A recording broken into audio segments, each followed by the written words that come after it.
Well, hello there. My name is Sometimes Heather and I play Elder Scrolls Online. Last time, I shared some thoughts on Update 45 and today, I figured we would stick to the thought-sharing theme, today's topic being healers, namely how to play as one. The word healer has a strong connotation. Healers are seen as weak, the kind of characters who toss radiating regen about and look pretty doing so. The truth behind this misconception is quite different. In PvE, healers are needed mainly in more challenging group content. Veteran dungeons are a challenge without a capable healer, and no trial can be completed without one. Let's start from adventuring solo. Healer builds are most often designed for support, not for dealing damage. Getting rid of monsters is a bit of a challenge when you're armed with a restore staff and sporting 2 barfuls of damage shields and heals. Still, it is possible to create viable hybrid builds for enjoying solo adventures, and in group content, you should be able to do your share of damage. All while keeping friends both alive and fully buffed. Healers are almost always Magicka-based characters. Therefore, Breton is the best race to pick. Altmer is also a good choice, but Breton passives grant resistance to spells and a reduction to Magicka cost. Both of these come in handy for healers. You may not run out of Magicka, and you should never ever die in combat. Altmer may have a bit more when it comes to firepower, but they do get unalived more easily. In casual gaming you can, of course, choose any race you like, but if you choose to do veteran trials or hardcore battlefields, race really does matter.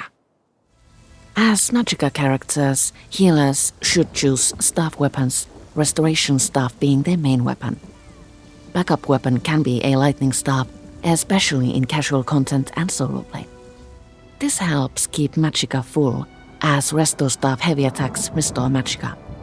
Using another kind of weapon hinders Magicka restoration, thus making Magicka-based abilities slow to use. Weapons should also have a specific trait.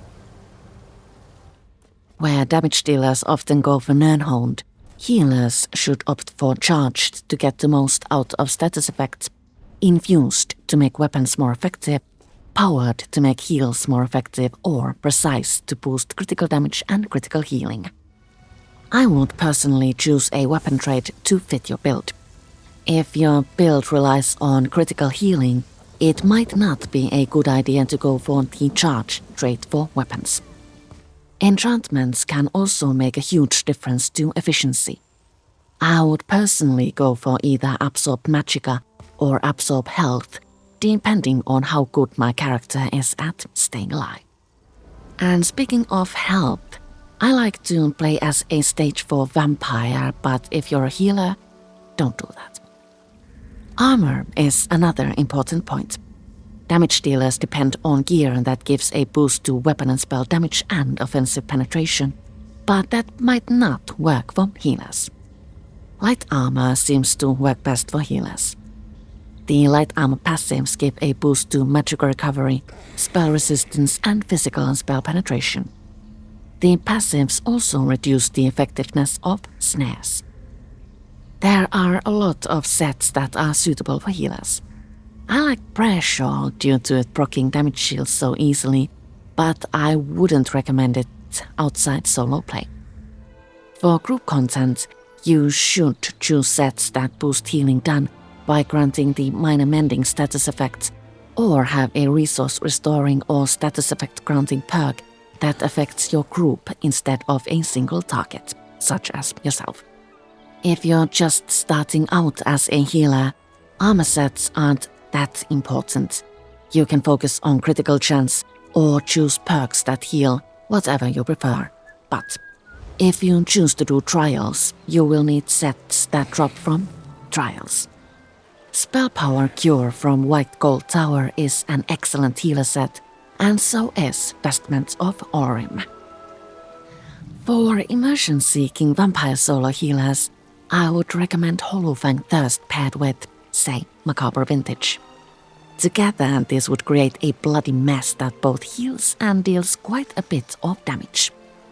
Perhaps this combo would work for a Nightblade healer.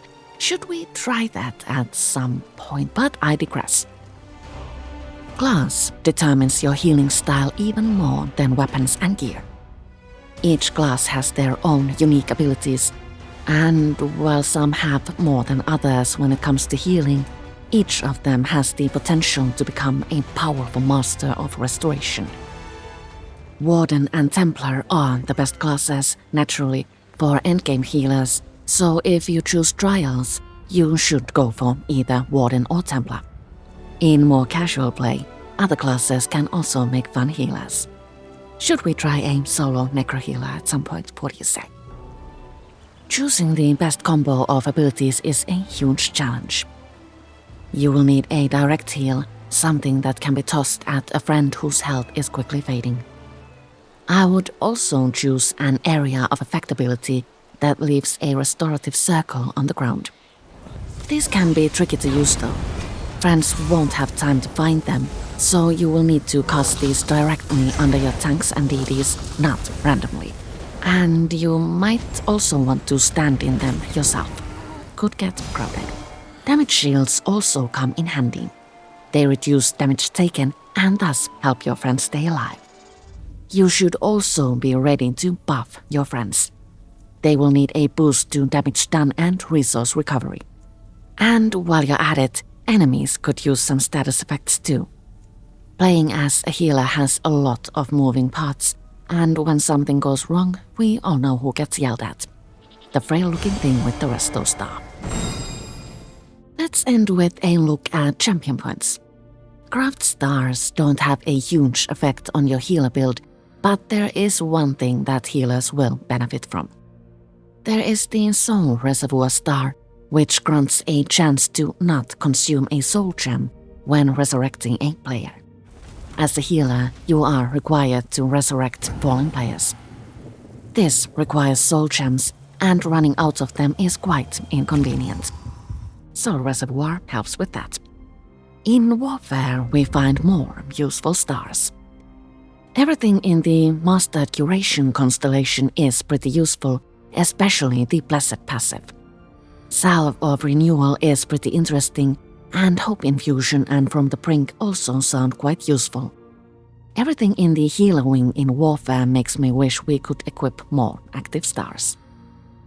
Finding a perfect combination of active stars is a challenge for any player, and even more so for a healer. I would say Swift Renewal is pretty much a must. In Fitness, we find another must-have for a healer. Spirit Mastery reduces the time it takes to resurrect a fallen ally.